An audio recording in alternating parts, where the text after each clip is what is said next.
going to be different. What's up with Doc Nona? What's up with Chef Doc Nona? We are going to cook something today. Usually, meron tayo natatanggap na regalo pagdating ng Pasko or kahit Chinese New Year or any time of the day na meron kang friend na medyo oriental na meron silang ibinibigay sa dilata na hindi mo masyadong kilala.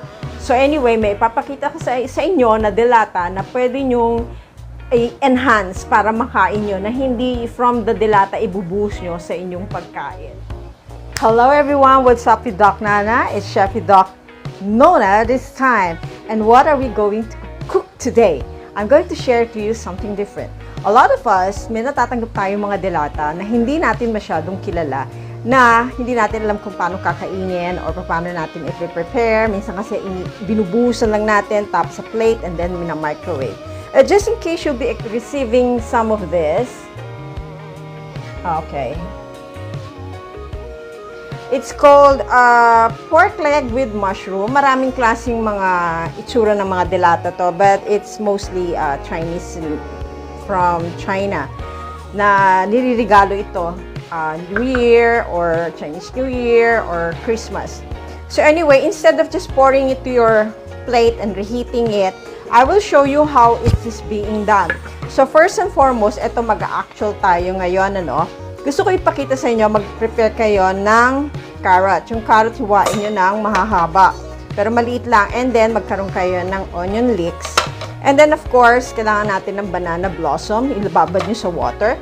And then, we shall be needing shiitake mushroom. Ibabad nyo rin sa water. And, of course, we shall be using bok choy na gulay. You can make use of Tagalog pechay we have here. This one is Tagalog pechay, pero may paggagamitan ako nito, so hindi ito ang gagamitin ko.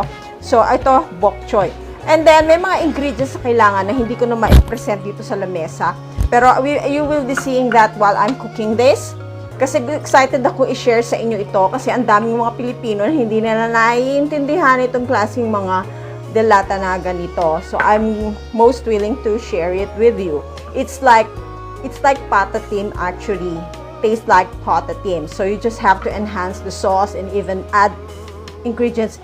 If you don't like to buy pork outside or you don't have enough budget for that, you can buy this na dilatang ganito na may pork na at timplado na but hindi pa rin siya ganun ka-enhance. So you will be needing a bay leaf,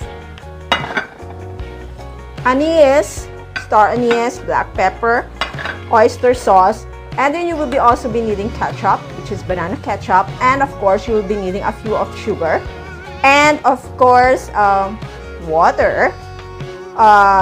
Hindi na tayo magigisa ng sibuyas, bawang at luya. Bakit? Kasi may timpla na siya. Okay? So, nag-e-enhance lang tayo, malagyan lang siya ng mga ingredients na para magkaroon ng nourishment na hindi lang yan, meron tayong balance na may vegetables. So anyway, simulan na natin kung paano natin ito lulutuin. Pero syempre, i-video ko ng isa-isa para mas maintindihan ninyo because a lot of people don't really understand if people would give them something that they don't really understand. And I'm willing to share to you. Okay? Kailangan natin ay bok choy. Ito ay binabad na natin this banana blossom. Itong shiitake mushroom, in-slice ko na siya. Ayan. Tapos itong carrot, iniwa ko na. And ito yung onion leeks. Okay, ito binuksan na natin yung dilata. Para sa iba sa inyo, ito yan. Papakita ko sa inyo.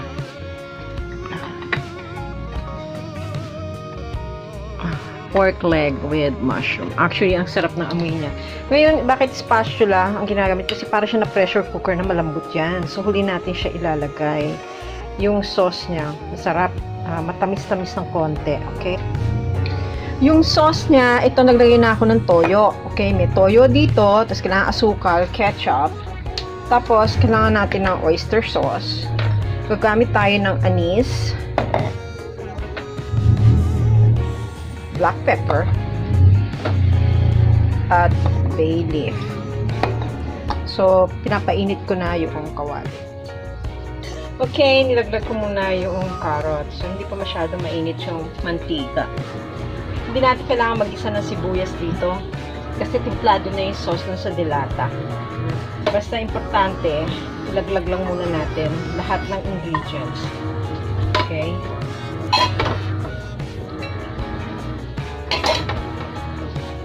Ilaglag lang muna natin siya. Ihuhuli natin yung bok choy at saka yung onion leeks.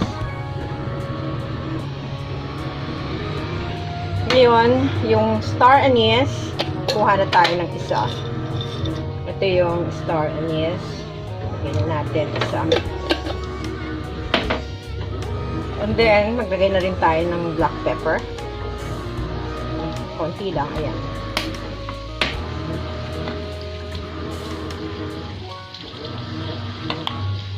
Titimpla tayo ng sauce. Okay. Gusto ko ipakita sa inyo kung paano ginagawa yung sauce.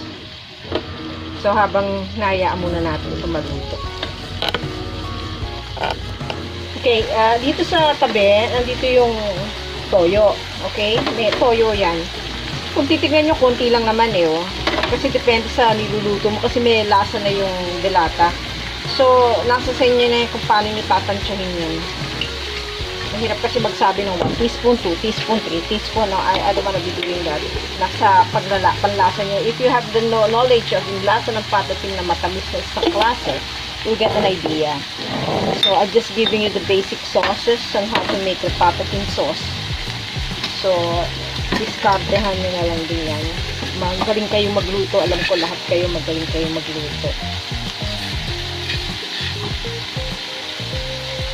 So, sharing lang ito. Sharing. Makakakos sa iba. Hindi na naiintindihan yung dilata na yan. So, share lang natin. Ha? May sauce na siya eh. Yung sauce nung nasa lata. Ito na importante, lutuin natin ito. Ayan o, bango-bango na.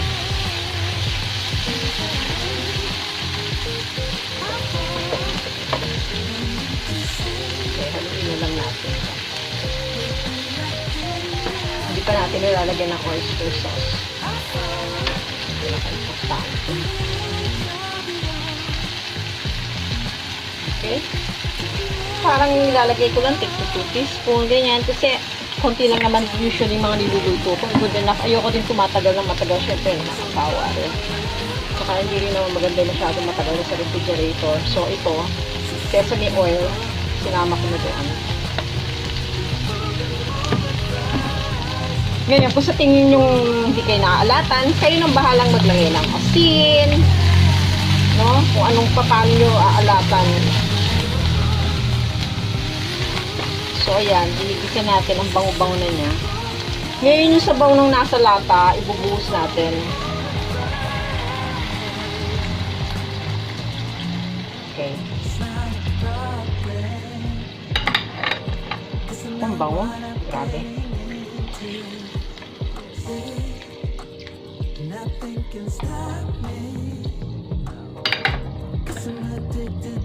Ang ganda ng karne.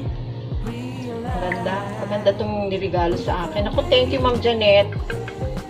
Actually, marami nagre-regalo sa akin ng mga pasyente, no? Ng mga kung ano-ano. Actually, may nagregalo din sa akin ng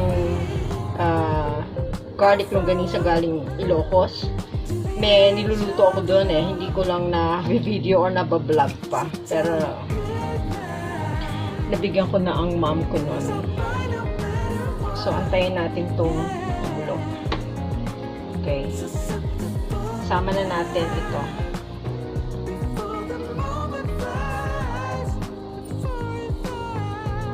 Ang bango. Oh my gosh. Oh, thank you. From Janet. Ang ganda nitong binigay mo sa aking pork leg and mushroom na brand.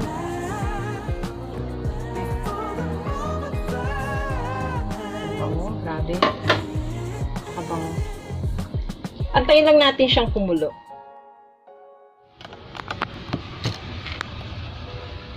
Okay, ito, kung napansin nyo, nagsalin ako ng sabaw doon sa kabila. Kasi masarap ang sabaw nito. Magluluto ako ng mixed vegetable na ganito. Total, pareho lang naman yung sauce niyan. So, inalis na natin ang bay leaf. Kailangan alisin natin yung bay leaf, no? At kailangan natin tanggalin ang Pinatay ko muna yung apoy. Hanapin natin yung star anise. Nawawala si star anise. Ayun. Ito na si star anise. Alisin natin. Okay. Andarin natin uli yung apoy, ha?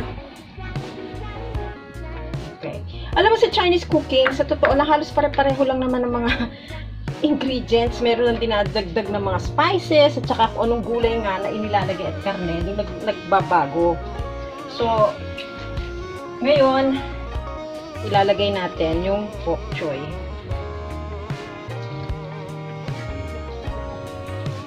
Okay, lagay muna natin yung bok choy. At saka itong onion leeks sa tabi. Ngayon, tatakpan muna natin yan. Okay, para medyo maluto siya. Parang ini-steam lang natin. Okay? Tayo natin siyang maluto. Okay, luto na yung gulay. Hahanguin natin yung gulay. I always separate the gulay. You have to turn off the fire muna. And we need to get the... Tunan natin yung gulay. Okay?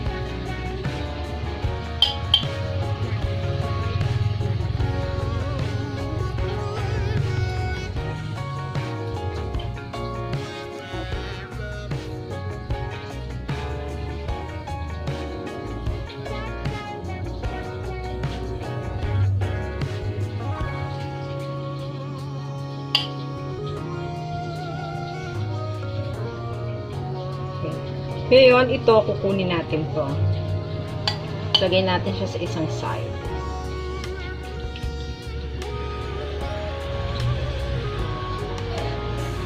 Lahat yan. Yung shiitake, merong tawag dito, banana blossom, and the carrot. So, isang side yan. Itong onion leeks, ganun din. Sa isang tabi lang muna yan. Dapat mag-prepare din kayo ng fresh onion leeks. Okay? Pang garnishing.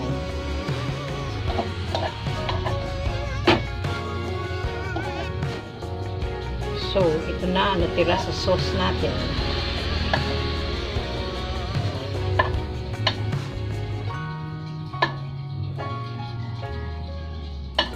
Usually kasi sa Chinese restaurant, ginalagyan nila ng cornstarch. Gaya na sabi ko, I don't like to put that kasi masisira yung texture. Imagine mo ilang days siya nasa ref. How many days will I eat this? So, it's not practical for me. And now, ilalagay na natin yung mga karne. Okay, ingat lang kasi parang malambot siya eh. Parang na pressure cooker na siya eh. Meron siyang sarili niyang shiitake mushroom. Okay. So, pandarin na natin yung apoy. Oops. Okay, that's it. I-simmer lang natin to, ha? Ayan. Okay. So, ito na. Kumukulo na siya. Ayan, no. Tignan nyo. Di ba halos wala ng sabaw kanina? Ayan, nagkaroon rin ng panibagong sabaw. So, ayan siya. Ingat lang sa paghahalo, malambot kasi yan. Halos nalalaglag na sa buto. Ayan. Hindi naman kailangan haluin eh. Pinakukuluan lang natin. Okay? So, ngayon, i-plate na natin to, ha? Okay. Ngayon, magpe-plating tayo. Unahin natin itong banana blossom na may carrot at shiitake mushroom. Okay. Yan, sa ilalim yan, ano? Okay. At ito naman, usual sa ibabaw.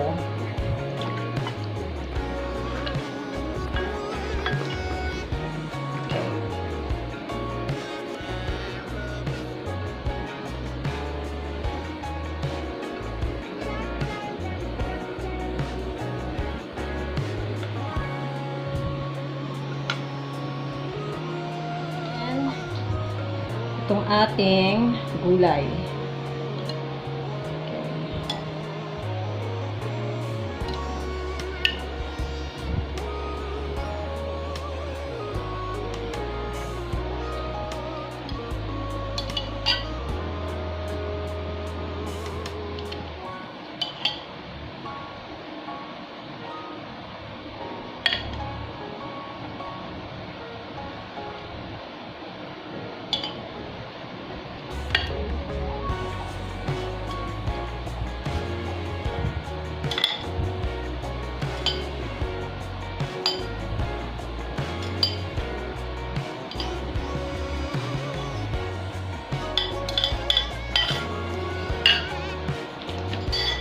Onion spring. Okay, onion spring.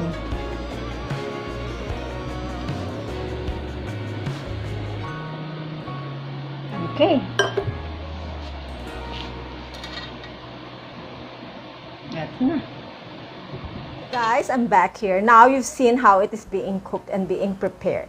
And now you know what to do with those dilata na meron tinatawag na pork leg with mushroom. Simple lang yan. Patatim po yan na nakalagay sa dilata. Okay, bye!